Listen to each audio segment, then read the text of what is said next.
Hey everybody, welcome back to the channel. Getting back to work on the Cobra in this video. Last video on this car, I finally got it running after many months of being down for rewiring and then some new dash install, new parts in the interior, and then tearing the engine down, doing basically a new top end on the engine, as well as some other cleanup work in the engine bay and a whole new EFI system. So got the first start done last time. Now it is time to get to work on the engine a little bit more, revisit some issues from the first starts, as well as do some cleanup, prep, things along those lines, and get this thing ready to get it back on the road for the upcoming car seasons or car show season. So that being said, I'm going to get this flipped around and get to work on the Cobra. First thing to address on the Cobra, and this goes back to the last Cobra video. When I was setting everything up, if you remember, if you watched it, I didn't have the ability to select 39-pound injector or 35-pound injectors. It only let me select 29-pound. So I went to Edelbrock, reached out to their tech department, and what they advised is that with a 302 cubic inch engine, their preloaded maps, 29 is all they offer. So I have to input 331 cubic inch engine, and then I'll have the option for 35-pound injectors. I can input everything else, get it running, get it started, and then it'll learn, what it needs just for those injectors. It can cut fuel or whatever if it, doesn't need it based on the displacement. So that's what I need to do. I'm going to go into the setup wizard, basically start from scratch, set it up with 331 cubic inches, be able to select the correct injectors, get everything else programmed, and then start over. I'll probably go ahead and reset the timing as well, or just double check the timing as well, just to make sure everything's good to go. But then, yeah, I can get it running, and hopefully it runs better. It definitely runs rich right now because it thinks it has 29-pound injectors, so it's probably dumping a lot more fuel than it needs to. So that will hopefully solve that problem as well. So I'm going to go ahead, get to work, and I will come back once all is done. Well, it's running again, running really strong. I did all the tuning. The timing was still fine. I did have to bump up the fuel pressure. It was a little bit low. Now it's right where it should be again. I got a screenshot I took, so I'll insert that as soon as this clip's done. But I'm going to let it run a little bit longer, relearning idle and everything. And then I will come back once I turn it off.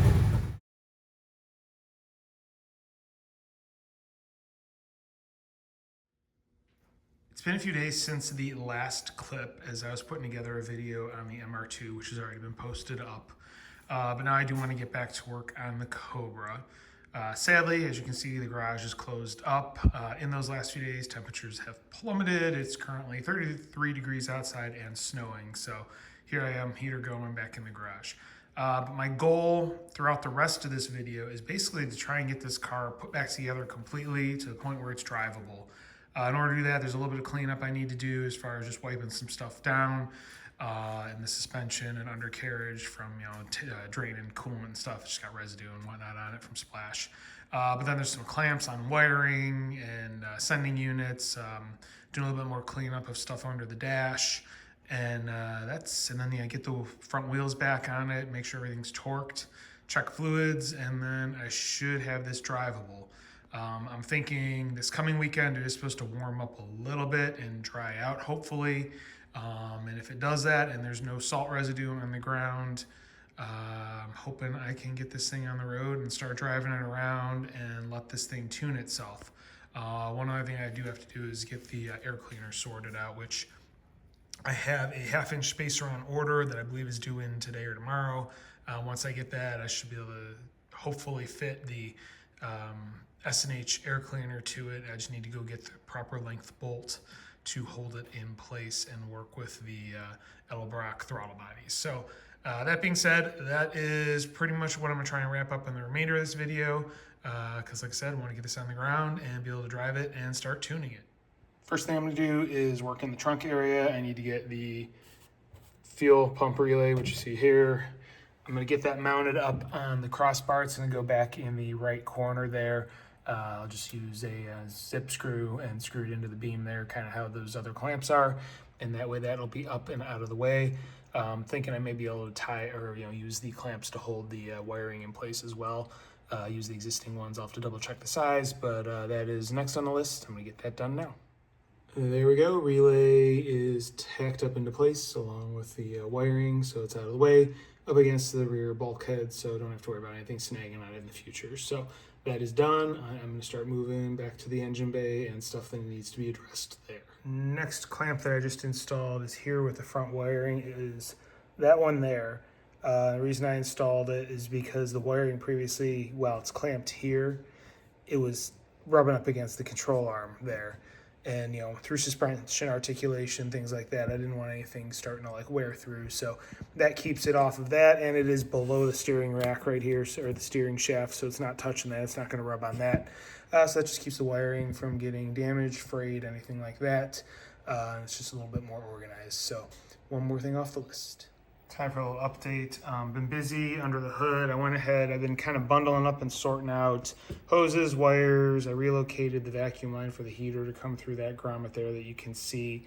And just kind of have everything together, out of the way, so it's not going to be dragging on the throttle linkage.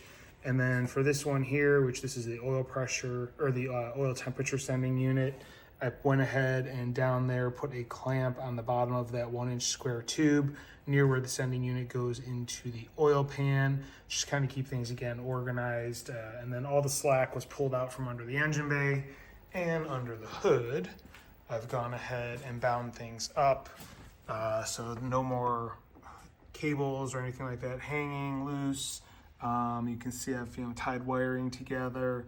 Been really just trying to get things cleaned up underneath the dash, a little more organized. Looks a lot better now than it used to.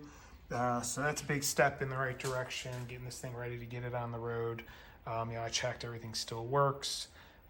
So yeah, all good there as far as getting that all cleaned up. Next on the list, I need to start tackling getting an air cleaner on this thing. I also did, top off oil and coolant. They were both pretty much where they needed to be. I just, added a dash of each just to make sure everything was good. But yeah, next is going to be tackling the air filter.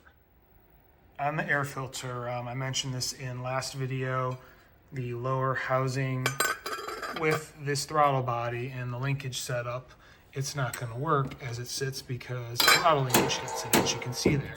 So what I went ahead and did is I got a 1-inch spacer off Amazon. It's a pretty nice aluminum piece. It was like 10 bucks. So I'm gonna run that there. And then with that in place, I can put the lower on,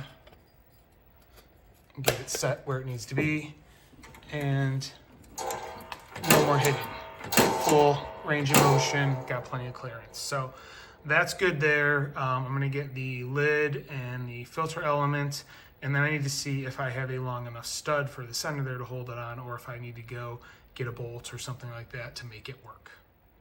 Filter and upper are in place. The stud that came with the throttle body, nowhere near long enough, so I sorted through some of my bolts I have that are the right thread, and this is the only one I found that was gonna be long enough, but as you can see, it's too long. As it's sitting right there, it's bottomed out in the throttle body.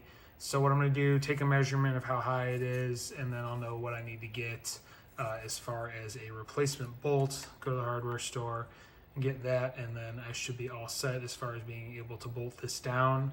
The one caveat I will say is I have another filter on order. These filters, this is the correct style, the correct filter that you would have for 427 Cobra, but these are actually known to be restrictive, pretty much above 300 horsepower. They'll, it's all these holes.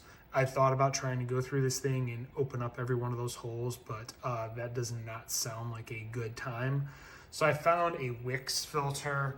There's not many options out there because this is 8 1/4 outer diameter. Everything's either 8 or 8 1/2 that I found that's made automotive wise. So the one I found is actually made for a tractor. So I'm not sure if the filter media is going to be more restrictive than an automotive, because I had ordered an automotive one I found that was slightly too big for this housing. So I'm going to wait, see what this Wix filter looks like. If it seems like it's not going to be too restrictive or in comparison to a normal one, I'm probably going to throw that in here, and it is a little bit taller than this filter here. If it seems like it's going to be too restrictive, then I'll probably just stick with this and just suck it up and deal with it. But update there. I'm going to get this bolt out, measured, and figure out what I need to go buy. So it's been a few days, and I finally made it to the hardware store. to get the hardware for the air cleaner. And I just wanted to show you the actual Edelbrock setup came with this stud and this nut to hold this in place. This is way too short. The air cleaner, the S&H air cleaner, came with this acorn nut and washer. That's the proper way to hold it down. The situation I have is I don't have a long enough stud, so I had measured and I needed a 3 1/4 inch long bolt would be the right size bolt to hold the S&H air cleaner down with the factory filter. Unfortunately, hardware store had 3 inch and 3 1/2 inch. So I got both. I figured this wouldn't work, but I figured it was worth a shot. And sure enough, this is way too short, not going to work. This one is too long. There ends up being a little bit of slack when I thread this all the way in as far as it'll go in the throttle body. So I am going to need to cut this down to fit the S&H air cleaner or filter assembly, at least with the factory foam filter. I did go ahead and order some 1/4-20 threaded rod because that is what this is, and then I can do the final setup using this eventually down the road with that rod. But for now, I'm just trying to get a bolt to work and see how things can get made to fit so I can start driving this thing. Now that I talked about the bolt issue, now it is on to my next issue, and this is related to the filter. On the left here, this is what comes with the S&H air cleaner setup, just foam, and you have these 2 mesh retainers on each side to give it a form or whatnot, and then the foam just slides out from between them. This is the proper filter for 427 Cobra. This is also known as being very restrictive. I had ordered a couple filters just on a whim. This is Wix 46036. Unfortunately, this is 8 1/2 inches around and is just slightly too big. It will not fit in the S&H air cleaner assembly. But this is an automotive application filter that I looked up and I thought it might be worth a shot, but it is a little bit too big. Did some more hunting and I found this one here, which this is made by Wix, but it's branded as Napa. It's Wix 46094. This is actually made for a tractor, and it is 8 1/4, and it is the proper dimension. It matches this pretty much perfectly. So this will fit in the filter housing. The only thing is, looking online at like CFM ratings, things like that, that's rated at 70 CFM. This is rated at 15, which is significantly less. I can't find any rating for that. I can say that doing the blow test, just kind of holding it up to my mouth and blowing through it, these two, pretty much same amount of air goes through them, no problem. Barely any air goes through that. So that tells me that that is very restrictive, and either one of these will be a better option. So I am thinking I'm going to throw this tractor filter, which is rated at 15 CFM, in the air cleaner and see how it performs. If it works all right, seems like it's not struggling up top, then I'll stick with it. If it seems like it's struggling up top, I'll throw the foam one in there just to see if it gets worse or gets better. But I'm thinking this might be the way to go. The other thing is with this, it is taller than the other ones, so this should solve my bolt problem. I should be able to use that 3 1/2 inch bolt, put this in place, and have a working air filter. And there we have it. That is the tractor filter, the 46094. Went in place perfectly, tightened down. I used a 3 1/2 inch long bolt with the 1 washer that came with the air cleaner assembly, and we now have an air filter installed. So like I said, I will run it with this, see how it runs. If it feels like it's falling on its face up top, then I will try the foam and see if it's any better or any worse and go from there. But at least it's something to start with. This is a little taller. Hopefully it does give me some better airflow versus the factory, the OEM style filter. I'll hang on to that, and I don't know, maybe down the road I'll drill holes out or something. I don't know, I haven't decided what I want to do, if I want to try and make it better or not, because it would look much more proper with the other filter. But I'm also kind of looking for a little performance in this car. So there we have it, air filter done. Check that. Now it's complete. I added the proper decal that goes on the front of the assembly there. So now air cleaner is complete. Well, I just realized that this video is getting to be a little on the long side. So what I'm going to do is end this one here, wrap things up. Next video on the Cobra, I'll come back, last few things that I have to do to get this thing on the road, couple little more clamps and clean up things I need to do. I need to get the charcoal canister mounted in the back and get that plumbed real quick. And then it's be pretty much just put the wheels and tires back on, get it on the ground, check air pressures, and should be good to go. So weather forecast for the next week is not looking very promising, but I'm definitely hoping in the next video it'll be on the ground and we can take this thing for a test drive. So if you want to follow along, see how things come along, you know what to do. Hit like, hit subscribe. Please leave a comment if you have any questions. I do read them. I will respond. And thank you very much for watching and have a great day.